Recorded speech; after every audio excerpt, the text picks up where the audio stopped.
গোলাপ নিলাম গাধা নিলাম নীলাম রজনীগন্ধা মনের শোকে মালা গেঁথেছি সকাল থেকে সন্ধ্যা। বলুন সুবহানাল্লাহ। আর একটু জোরে বলেন। তবে একবার দেখা দাও যদি ও কামলি আলা, একবার দেখা দাও যদি ও মদিনা আলা, হাসি মুখে পাঠাবো তোমায় হাজার কি আমের নজরানা। বললো বললো ইয়া রাসূলুল্লাহ ইয়া হাবিবাল্লাহ ইয়া রাসূলুল্লাহ। হযরত ফুলকে পোষণ করি তুমি রাংটি কোথায় পেলে, মায়ার নবীজির নূরানি চেহারা হলুদ ছিল বলে। আর একটু জোরে বলে সুবহানাল্লাহ। আর একটু জোরে হবে না? সবুজ রঙকে পোষণ করি তুমি রঙটি কোথায় পেলে, জান্নাতি হুরে নারীর পোশাক সবুজ থাকবে বলে। আর একটু জোরে বলে। তাই হলুদ সবুজের দোকান থেকে তুলে গেঁথেছি মালা, সুযোগ পেলে দাঁড়িয়ে পাঠাবো হাজার কি আমের নজরানা।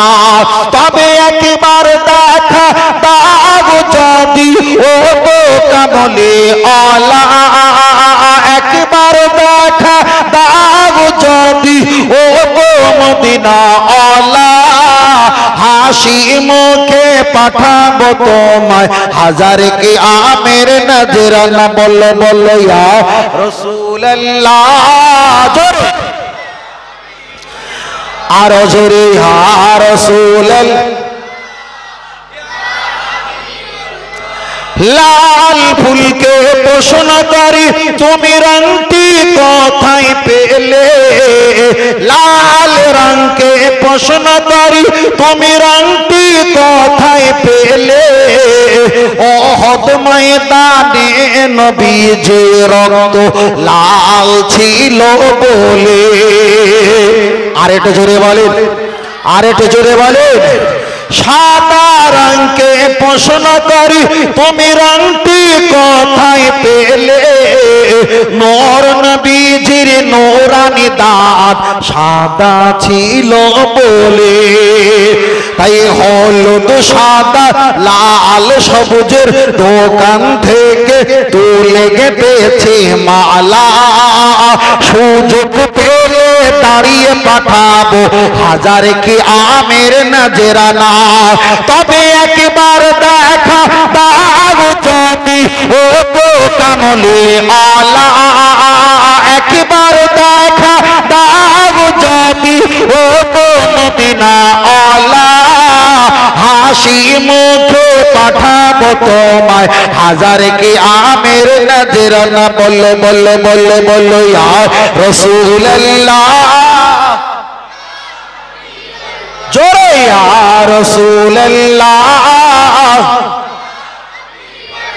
নারে তাকবীর। যারা ফ্রি ফায়ার খেলে আপনারা এদেরকে মারবে না প্লিজ, কখনো এদেরকে মারবে না। কেন? এরা দুর্বল। কেন দুর্বল? ওরা লাইটে বসে না, ওরা বসে অন্ধকারে। যেখানে কারেন্টের পোস্টার ভেঙে পড়ে গেছে, তাল গাছ ভেঙে পড়ে গেছে, নারকেল গাছ ভেঙে পড়ে আছে, দোকানের একটা রকম বসার করা আছে, দোকানে শাটার বন্ধ, ওখানে হামাগুড়ি দিয়ে বসে থাকে। ওরা দুর্বল। ওরা শক্ত জায়গায় বসে না, নরম জায়গায় বসে না। ওরা আলোয় থাকে না, ওরা অন্ধকারে থাকতে ভালোবাসে। ঠিক না বেঠিক? খুব দুর্বল। তবে ওদের পায়খানা যদি লাগে সকাল 7টায়, ওরা পায়খানা ঘরে বিকাল 3টায়। ওরা দুর্বল। ওরা যেতে পারে না পায়খানা ঘর পর্যন্ত।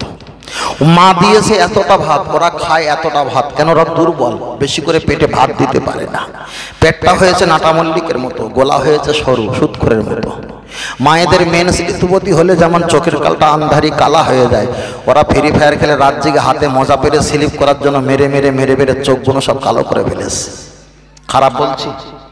জেনে শুনে বুঝে সুঝে আপনি খেলেন, আপনার চাইতে আমি ভালো বুঝি, বুঝেন না?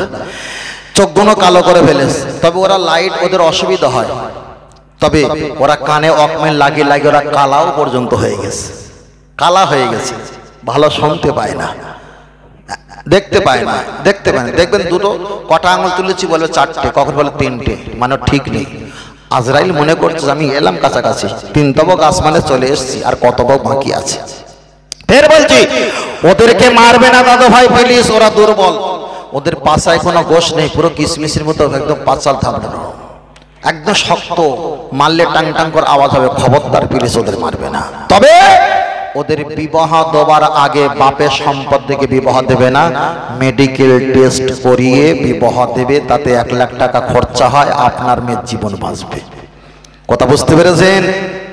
তার কারণ এর ভিতরে 4টে লজিক ঢুকিয়ে আছে, আমি বলতে পারছি না, বাচ্চারা সামনে আছে, বাচ্চারা সামনে আছে, বলতে পারছি না। চলেন আর একটা কথা বলি, ওদের মারবে না, ওরা দুর্বল। কেন? তবে ওদের বিবাহ দেবেন খুব তাড়াতাড়ি। কেন বিবাহ দেবে? ওকে পাল্লায় ওজন করবেন, ওর ওজন যদি 50 কেজি হয়, অন্তত যে মেয়েটার বিবাহ দেবেন সেই মেয়েটার ওজন যেন 70 কেজি হয়। হাসি না, এর 50 ও 70 20 কেজি বেশি থাকে। ছেলের বয়স যদি 18 হয়, মেয়ের বয়স অন্তত 28 যেন হয়। কেন বলছি? যে ছেলে খাবার সময় খায় না, ঘুমানোর সময় ঘুমায় না, প্রস্রাব করে না, পায়খানা পায়খানা করে না, বন্ধু বান্ধবের সময় ডাকলে যায় না, মা ফোন করলে যাচ্ছি বলে কেটে দেয়, ব্যস্ত করে দেয়, তার খাওয়া দাওয়া কিছু নেশা নেই, তার যদি সমবয়স্ক একটা মেয়ে যদি বিবাহ দেওয়া হয়, তার হক পালন করবে না, সে খেলেই যাবে। ঠিক না বেটা? খেলে যাবে। যদি বয়সে 20 কেজি বাড়িয়ে দেওয়া হয়, এই ওজনে যদি 20 কেজি বাড়িয়ে দেওয়া হয়, আর বয়সে যদি 5-7 বছর বাড়িয়ে দেওয়া হয়, যখন বলবে ঘোরো না, তখন বলবে খেলা করছে ডিস্টার্ব করো না, ওই 20 কেজি ওজনওয়ালা মেয়ে আর 7-8 বছর বয়সওয়ালা মেয়ে একটা ঘুষি মারবে, ও ফ্রি ফায়ার 90 বছর দাঁত লেগে পড়ে থাকবে। এটাই হলো পাপের শাস্তি, এটাই হলো। আমি বলছি হয়তো খারাপ নিচ্ছেন, আমি খুব ভেবে চিন্তে, আব্বা আমি একেবারে অযথা অসামাজিক কথা বলছি না, ভেবে চিন্তেই বলছি। অধিকাংশ ফ্রি ফায়ার খেলতে খেলতে রাত কবার হয়ে যায়, স্ত্রী হক আদায় করার খেয়াল থাকে না, বুঝেন না? অধিকাংশ যারা ফ্রি ফায়ার খেলে এদের সন্তানহীনতা হওয়ার সম্ভাবনা বেশি। সন্তানহীনতা হবে না, সম্ভাবনা বেশি। তার কারণ যখন স্বামী স্ত্রী এক জায়গায় থাকবে, মন মানসিকতা অন্যদিকে সেন্স থাকবে, এদিকে থাকবে না। খাবে দাবে মোবাইল ছেড়ে দিয়ে খাবে, খাবার শেষ নেই, শরীর লাগে না। তাহলে স্বামী স্ত্রী মিলনে সেন্স মাইন্ড না হলে আল্লাহ কবুল করবে না। আরে স্বামী স্ত্রী মিলন আল্লাহ কবুল করলে তো আল্লাহ সন্তান দেবে নাকি? কবুল যদি না হয় সন্তান দেবে না। আমি বারবার করে বলছি, টিউব বাইরে থাকে না টায়ের বাইরে থাকে? টায়ের বাইরে থাকে, টিউব ভিতরে থাকে।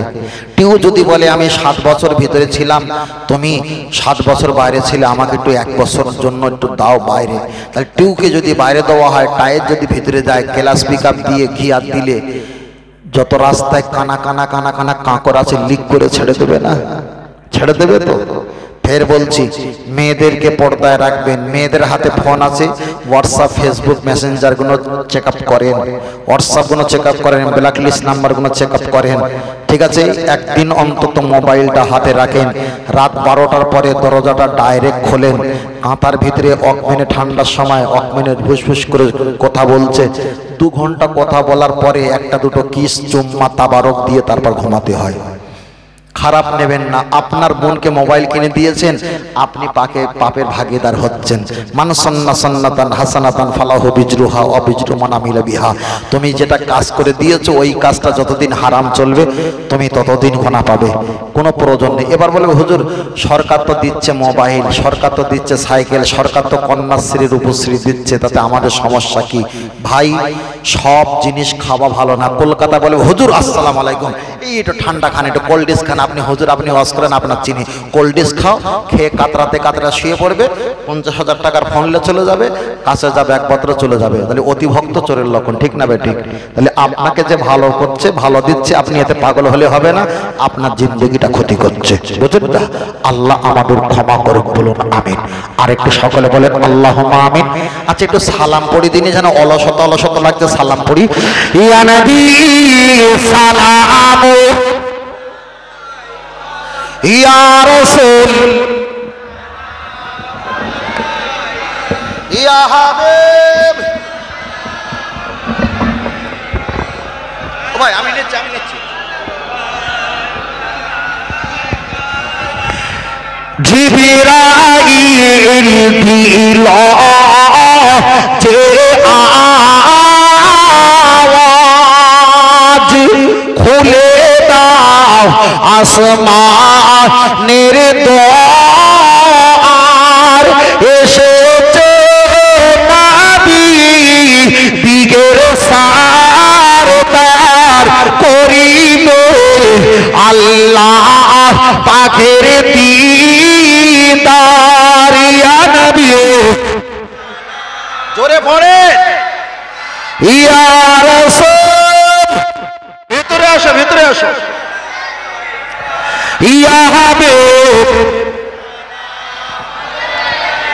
সালাওয়াত তায়েফ দুষ্ট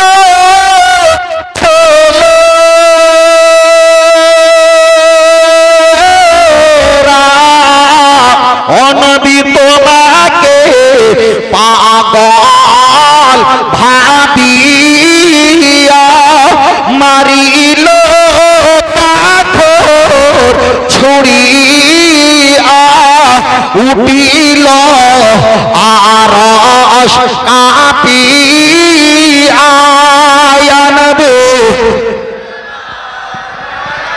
মাশাআল্লাহ ইয়া রাসূল জোরে ইয়া হাবিব সালাওয়াত আমরা যে আপনার দিওয়ানা ও নবী আপনি যে আমাদের নাজাতের নিশানা কবে যাব রওজা মদিনা পাঠালাম সালামের নজরানা ইয়া নবী সালাম ইয়া রাসূল ইয়া হাবিব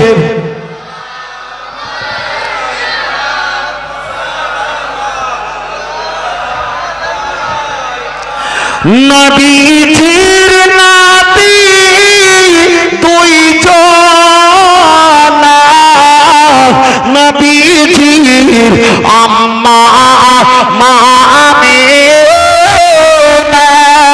নবীজির দুদমা হালিমা নবীজির রওজা পাক মদিনা ইয়া নবী ইয়া রাসূল জোরে পড়ো না ইয়া হাবিব সালাওয়াত তাকবীর দেন নারে তাকবীর আর একটু জোরে বলেন নারে তাকবীর উপরে এসো তোমরা সব উপরে এসো জুতো খুলে উপরে এসো জুতো খুলে উপরে এসো জুতো খুলে এখানে বসো এখানে পরে বসো আমরা সবাই বসি এসো চলে এসো কালো টুপি খালি টুপি সাদা জামা তুমি দাঁড়িয়ে আস কেন চলে এসো বাচ্চা সাথে দেখলি কত খুশি হবে এখানে দাঁড়া সরে এসো সামনে রাখতে হবে তাকবীর দেন নারে তাকবীর তোদের তাকবীর দেখিস আমি নারে তাকবীর তোরা উপরে আছিস হুজুর তাকবীর তোরে দিতে হবে না তাকবীর ওনারা দেবে নারে তাকবীর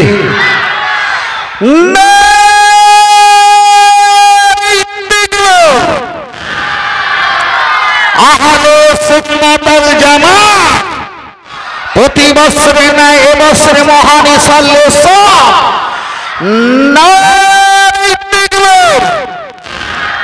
একটু এক মিনিট দাঁড়াই বাবু একটু এক মিনিট দাঁড়াই আমরা বড় আব্বা যারা একটু অসুবিধা আছে বসে পড়বে না অসুবিধা নেই নবীর বাড়ি যাবেন পাগল সেজে না মস্তানি সেজে অয়েস্করণী পাগল ছিল, জব্বাটুই পাগড়ি আমার নবী গিফট করেছিল না?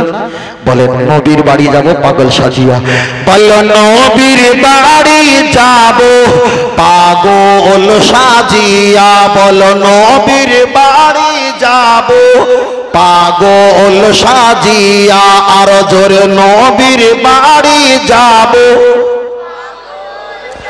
জোরে বলো, বল নবীর বাড়ি যাব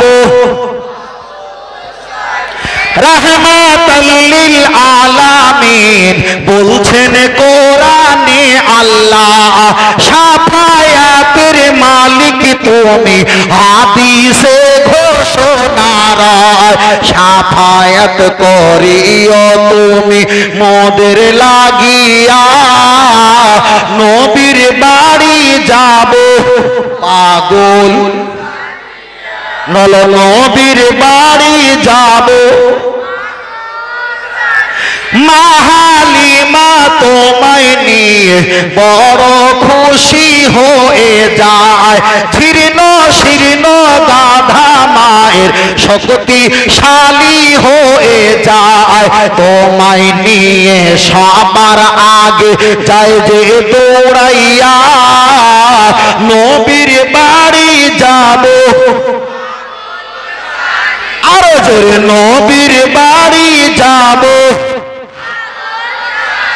মা হালিমা তোমায় নিয়ে বুকের দুধ খাওয়াইতে যায়, ডান দিকের দুধ খাইলেন নবী, বলছেন মা এ হালিমায়, বাম দিকের দুধ খাই নাই নবী, আর এক ভাইয়ের লাগিয়া, নবীর বাড়ি যাব,